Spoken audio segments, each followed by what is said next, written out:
Today we geek out about State of Wonder.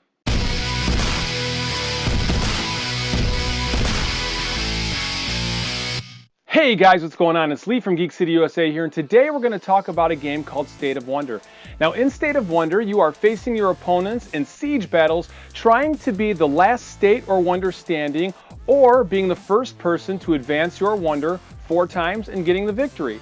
Let's take a look, I'll show you how to play, and then I'll come back and I'll give you my thoughts. Alright, now let me start by saying that this is a prototype copy of the game, so the final components may vary from what you see here. And with my prototype I received the Ivory Syndicate, the Cult of Voices, and the Iron Legion. Now the setup of the game is going to be the same for any of these factions, so let's take these 2 out for now and we will just focus on the Ivory Syndicate and we will use them as our example. Now first thing you'll do is you'll open up your pack and you're going to take a look at your cards here, and you'll look and you have, of all the cards, only one's going to be double-sided, and this is your state card. So first, if you take a look at the state card, you'll see in the upper right-hand corner there's a structure value, and that is how many points of damage that this state can take, or this wonder, because you'll see it's the same on the other side, but how much damage it can take before it's destroyed. Then right here where this 4 is, you'll see this is the income value, so this is how much gold you are making each turn. Right here you will see the first age and how much it costs to enter the first age. And then once you pay that cost, you get to do this action. And then you can enter the second age by paying another 9 gold in this case, and then performing this action. And then if you pay another 9 gold, you will be able to enter in the third age, which is when this becomes the wonder. Now once you flip this over to the wonder side, your goal is to put 4 progression counters on this. And you can do so by paying a cost and then exhausting the card. Once you have 4 progression counters on this card, you would win the game. You would also win the game if you have destroyed all of your opponent's states or wonders by taking the structure value down to 0. Now each faction deck is going to have units, and these units will have a cost in the upper left-hand corner. That's how much it costs to play them. They'll also have a strength, that's how much attack damage they do. They'll have their defense here, they have 1 health basically. And then they might have a couple of special items that they can do. In this case, the Ivory Ambusher has both the ambush power, letting the unit attack before non-ambush units, and also they have the volley power or ability, which when they attack, they're immune to damage. You'll see here, here's another example of a unit for this faction. This one costs 2 gold. It's a Syndicate Thug, and it has 2 attack and 2 basically 2 defense or 2 health. Now each faction is going to have 1 hero unit, and that hero unit is going to cost 9 to bring into play. They'll typically have some sort of keyword indicating some kind of special ability. In this case, when the Repossessor enters play, he may kill up to 2 target units. And then he has a strength of 7 and a health of 3. Each faction also has building cards, and they will have a cost as well. In this case, a cost of 2. They'll also have a structure value of how much damage that they could take, and then they'll have an ability that what you can do with these cards. So in this case, if you pay 1 gold and exhaust it or tap this card, I get to deal 2 damage to a target fortification, and so on. You'll see there's typically a couple of different buildings with each faction. And like building cards, you have fortification cards. The difference between a building card and a fortification card is a fortification, when it comes into play, your opponent will have to destroy your fortification before they're able to do any kind of damage to your state or wonder, or before they can do any kind of damage to your units. They can't attack your units outright. They'd have to attack your fortifications first. Now when you start your game, we're going to start with your state in play already. You'll take your full deck into your hand to work with, and you're going to want to have some kind of dice or counters in play to keep track of health and money. So during your first turn, you can skip the first step of the start phase because you don't have any exhausted cards. Then you're going to go ahead and earn gold equal to your income, so in this case 4, so I'll give myself a little die here with a 4, just so I know I have $4. I don't have any abilities to resolve, and I don't have any cards to make active, so that would be the end of my start phase. Alright, so during my main phase then, I'm going to look through my deck and I'm going to pick some cards to play. So let's say that I wanted to play Syndicate Thug. He costs 2, so I will put him face down. He's considered to be in production. And I will put a die on top of him indicating how much he costs. So in this case, he cost me 2 gold. And I will take my income and drop it down to show I only have 2 gold left. Then I can also take my deck if I want to and choose a different card to play. So in this case, I'll pick a building. So you can see how a building plays. That's 2 gold as well. put it face down, and then I could put a die on him indicating that he was $2. On my first turn, there is no war phase. I have nothing to go to war with. There's no battle phase, so it goes to end phase. There's no end of turn abilities at this point, and I have no cards in my graveyard, so then it would go on to my opponent. My opponent would do much of the same as what I did. On my second turn, I'll go ahead and give myself income. My guys that were in production become active, so now I have a Syndicate Thug, and then I have a Cutthroat's Turf that go into play. So I'll go ahead and put my building next to my state. And I can't actually attack with my Syndicate Thug this turn. I would have to wait till my next turn. So I can go ahead and I can play some additional units. Let's say I want to put a fortification in play. So I'll put this face down, and it cost me $3. So I'm down to 1 here. And then it would be my opponent's turn. At the start of my next turn, I would go ahead and give myself my $4, which would give me 5 at this point. My fortification would come into play. I could do whatever it says. When it enters play, I can kill a target unit. And then I can go ahead and play some additional cards. So let's say play another Syndicate Thug for 2. And let's play, what else do I have in here? Let's play 2 more Syndicate Thugs. Put a die on each of them to indicate how much I paid. And then we go on to our opponent's turn. Next is the war phase. Now in the war phase, I get to select what units I want to send to battle. So let's say, for the sake of this video, that I have these 3 guys are currently active and ready to go, and I want to send these 3 into battle.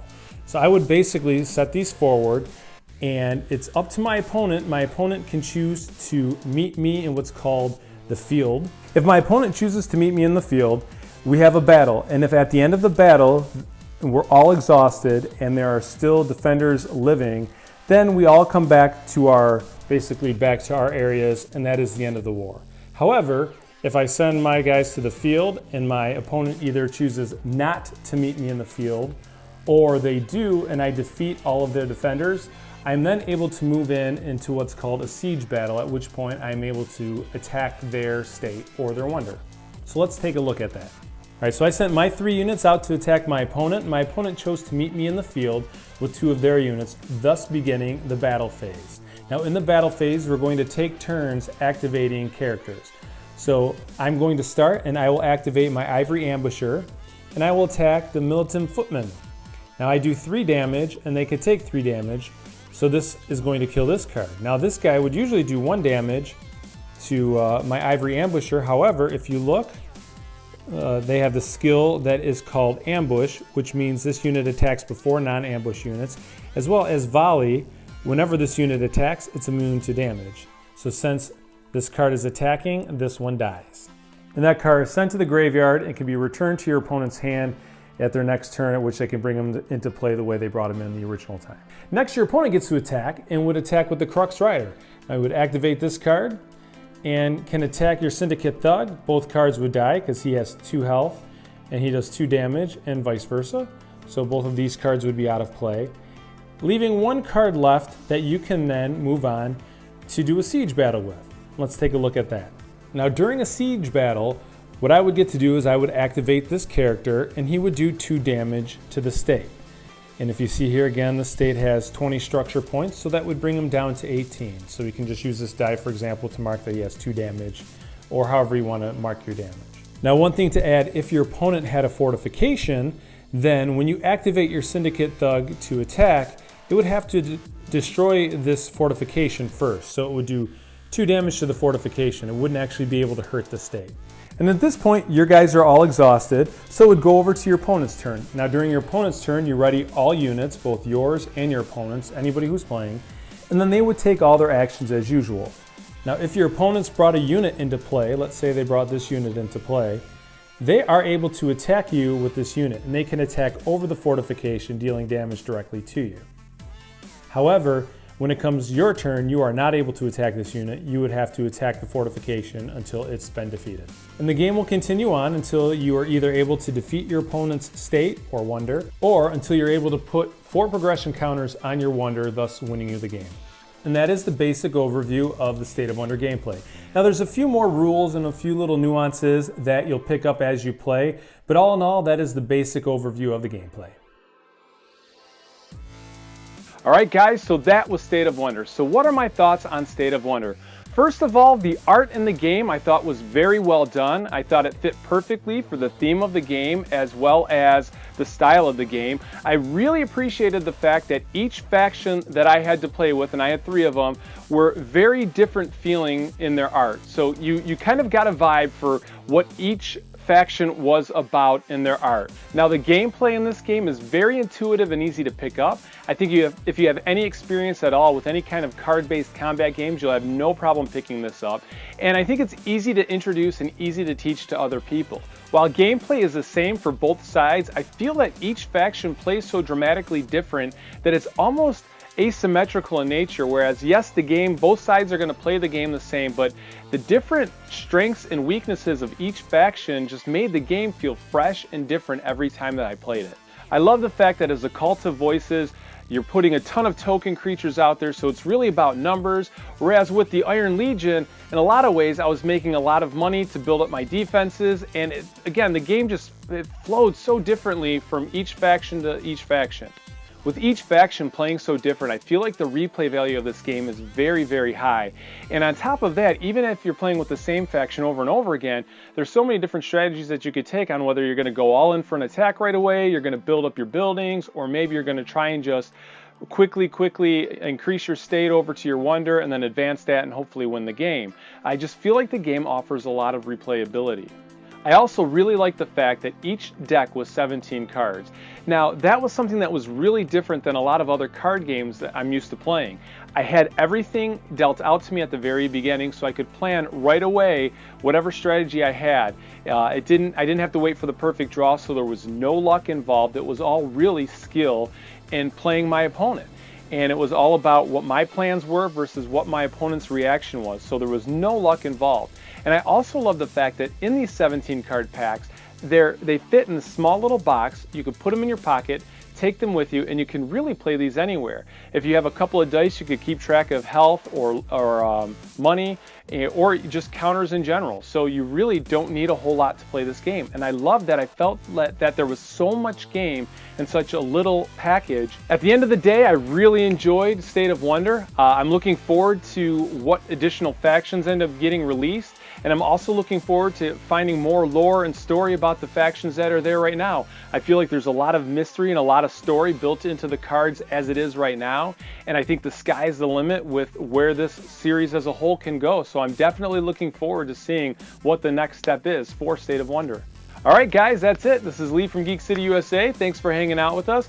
Be sure to like and subscribe and check us out on Facebook. Comment down below and just interact with us. We look forward to chit-chatting with you in the comments. Once again, thanks for hanging out with us, and we'll see you next time. Take care.